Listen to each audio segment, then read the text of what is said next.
ఉగ్రదాడిలో ప్రాణాలు కోల్పోయిన మధుసూదన్ వాళ్ళ ఇంటి వద్ద ఉన్నాం. కావలిలోని వాళ్ళ ఇంటి వద్ద ఉన్నాము. అయితే వాళ్ళ కుటుంబ సభ్యులతో కూడా ఒకసారి మాట్లాడదాం. అసలు ఏం జరిగింది, ఎలా జరిగింది అనే విషయాన్ని కూడా తెలుసుకునే ప్రయత్నం అయితే చేద్దాం. నమస్తే.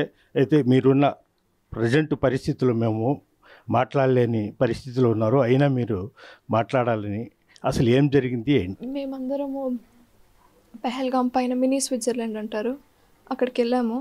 వెళ్ళిన తర్వాత మేమందరం ఒక 3 ఫ్యామిలీస్ కలిసి వెళ్ళాము, 10 మెంబర్స్ టోటలీ. అక్కడ కూర్చొని లంచ్ చేస్తున్నాము. హార్సెస్ ఎక్కి పైకి వెళ్ళాలి, you can't go by other means, only horses. పైకి వెళ్ళిన తర్వాత లంచ్ చేసుకొని ఓన్లీ 15 మినిట్సే అలౌడ్, అక్కడ ఎక్కువసేపు ఉండకూడదు. తినేసిన తర్వాత మేమందరం అక్కడే ఉన్నాము. My brother and other friends వాళ్ళు జిప్ లైన్ రైడ్ ఉంటుంది, సో వాళ్ళు దూరం వెళ్ళిపోయారు. తినేసి అటు వెళ్ళిపోయారు. My mom and my dad వాళ్ళు తినేసి ఫోటో తీసుకుందామని మేము ముగ్గురము, నేను మా అమ్మ నాన్న ముగ్గురం లేచి పక్కకి వెళ్ళాము. జస్ట్ కొంచెమే 20 feet ఎంతో అంతే దూరం వెళ్ళాము. వెళ్ళి ఎందుకో మా అమ్మ నన్ను, ముగ్గురం వెళ్ళాం కదా, ముగ్గురం వచ్చేసాం, వాళ్ళకి చెప్పలేదు, నువ్వు వెళ్ళి చెప్పేసిరా అంకుల్ వాళ్ళకి మనం ఇట్లా వచ్చామని అంటే, నేను సరే అని వెనక్కి వచ్చాను. వచ్చిన తర్వాత when I was walking back I heard shots. First shot ఎవరేం రియాక్ట్ అవ్వలేదు. సెకండ్ షాట్కి అందరూ పరిగెత్తుకుంటూ వెళ్ళిపోయి నేను వెళ్ళిపోయి అక్కడ తినిన చోట టేబుల్ కింద దాంకుని. మా మమ్మీ ఏం చెప్పిందంటే వాళ్ళు ఆర్మీ లాగా వెస్ట్ వేసుకొని గన్ పెట్టుకొని ఉన్నారని. లోపలికి వెళ్ళిపోయాము మేము. అమ్మ నాన్న అక్కడే ఉన్నారు, బికాజ్ నేను పరిగెత్తాను కదా, నేను వెళ్ళాను. టేబుల్ కింద దాంకున్నాం. అక్కడ మమ్మల్ని ఎవరో మిస్గైడ్ చేస్తున్నారు on purpose. They were doing it on purpose. కావాలని ఎవరో షాల్స్ అమ్మాయి ఆయన సివిలియన్ లాగా కలిసిపోయి మాకు మిస్గైడ్ చేస్తున్నారు. ఇది షార్ట్స్ అంటే this is Kashmiri anniversary tradition, ఏం కాదు, ఏం భయపడకండి అని ఫస్ట్ దానికి చెప్పాడు. సెకండ్ దానికి కూడా చెప్పాడు, మీరు ఇక్కడే కూర్చోండి, ఏం కాదు this is Kashmiri anniversary tradition, మీరేం భయపడకండి అంటే, మళ్ళీ అక్కడ ఆ స్టాల్ ఆయన వచ్చి ఎందుకు ఇట్లా చెప్తున్నావు వీళ్ళకి, పరిగెత్తండి అని చెప్పి మమ్మల్ని వెళ్ళిపోమన్నాడు. మేము బయటికి వెళ్ళాము, నేను గేట్ బయట ఉన్నాను, అమ్మ నాన్న రాలేదని అందరూ పరిగెత్తి వెళ్తున్నా కానీ అందరూ వెళ్ళిపోయారు. నేను మా తమ్ముడు అండ్ ఇంకొక మా అంకుల్ ఫ్రెండ్స్తో వెళ్ళాం కదా, అంకుల్ ఒకటే ముగ్గురం అక్కడ ఉండి ఆయన రమ్మంటున్నా మేము రావట్లేదు. ఒక 5 minutes స్పాన్ అంతే. 5 minutes స్పాన్ తర్వాత ఓన్లీ మా అమ్మ ఒకటి వచ్చింది బయటికి. మేము బయట నిన్నాము, ఆ అమ్మ డ్రెస్ కనిపించింది నాకు, కలర్ వస్తుందని, అదో అమ్మ వస్తుంది అని వెళ్ళాము. కనిపిస్తే అమ్మ ఒకటే తను తల కొట్టుకుంటూ డ్రెస్కి అంత బ్లడ్ అయ్యి వస్తే లోపలంట వీళ్ళని పరిగెడుతుంటే ఎవరో మిస్గైడ్ చేశారు, పరిగెత్తకండి, పడుకుంటే షూట్ చేయరంటే వీళ్ళు కొంచెం దూరం పరిగెత్తి సరే అని అందరూ, అక్కడ నేవీ ఆఫీసర్ ఉన్నారు కదా ఆయన కూడా పడుకున్నాడు. సో వాళ్ళందరినీ చూసి వీళ్ళు కూడా దే లైట్ డౌన్, ఇద్దరు ఇట్లా పట్టుకొనినారంటే చేతులు.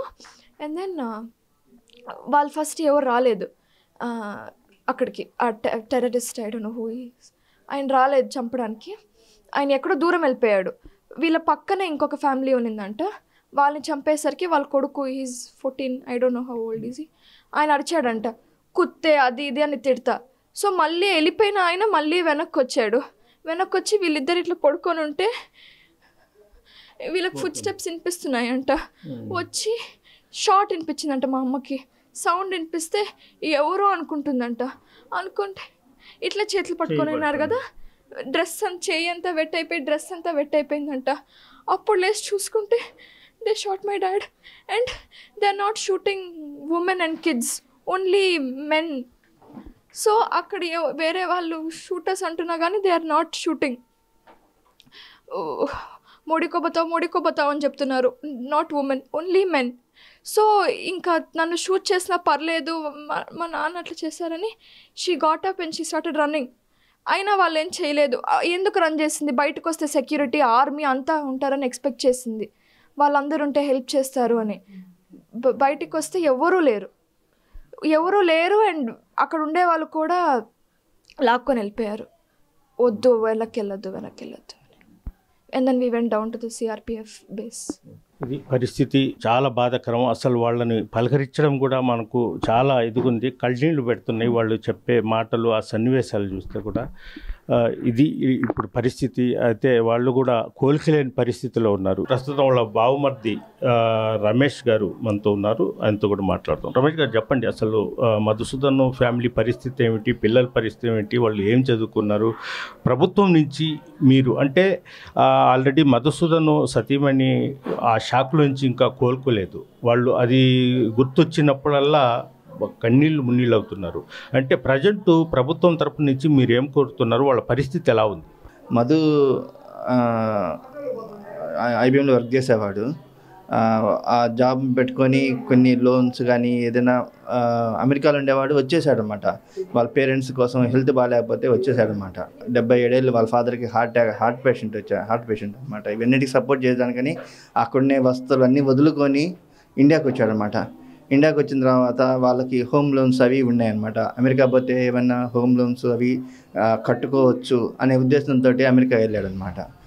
ఇప్పుడు తీరా వాళ్ళ ఫాదర్కి బాగాలేకుండా వచ్చేసరికి ఎట్లా ఇక్కడ ఇండియా శాలరీ తోటి వాళ్ళ భార్య కూడా వర్క్ చేస్తుంది కాబట్టి వాళ్ళు ఇండియా శాలరీ తోటి ఎట్లా కష్టాలు పడతారు, ఎట్లా కూడా చేసుకుంటా ఉన్నారు. ఓకే, బట్ ఈ టైంలో వాళ్ళు చనిపోవడం వల్ల వాళ్ళకి ఎన్నో లోన్స్ కానీ పర్సనల్ లోన్స్ కానీ వాళ్ళ పిల్లలు కరెక్ట్గా ఎడ్యుకేషన్కి వచ్చిందనమాట.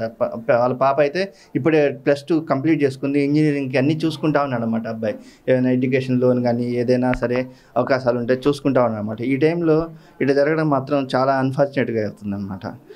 అన్నీ ఏదైనా గవర్నమెంట్ కానీ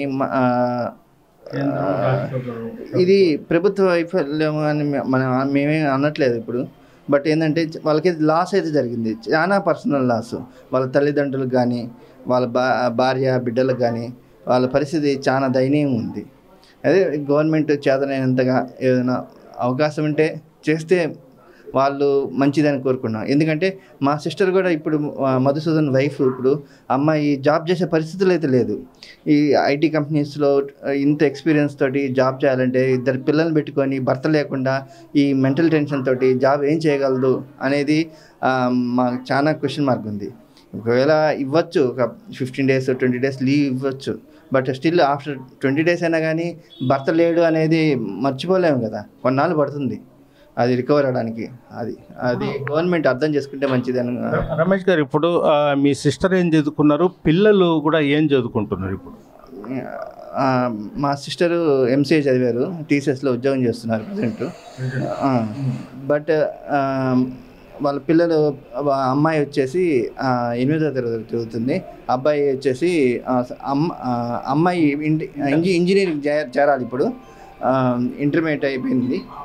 అబ్బాయికి అంటే 8th స్టాండర్డ్కి వెళ్తాడు అనమాట. పరిస్థితి అంటే ఒక్కసారిగా సడన్గా ఈ విధంగా జరగడం వల్ల ఆ కుటుంబము పరిస్థితి దారుణంగా తయారైంది. అయితే కేంద్ర రాష్ట్ర ప్రభుత్వాలు ఈ కుటుంబాన్ని ఆదుకోవాల్సిన అవసరం ఎంతైనా ఉందని కూడా మధుసూదన్ బావమర్ది రమేష్ చెప్తున్నారు. ప్రపంచంలో ఏ మూల ఏ క్షణం ఏం జరుగుతుందో వేగంగా తెలుసుకోవడానికి తొలి వెలుగు వాట్సాప్ ఛానల్ని ఫాలో చేయండి.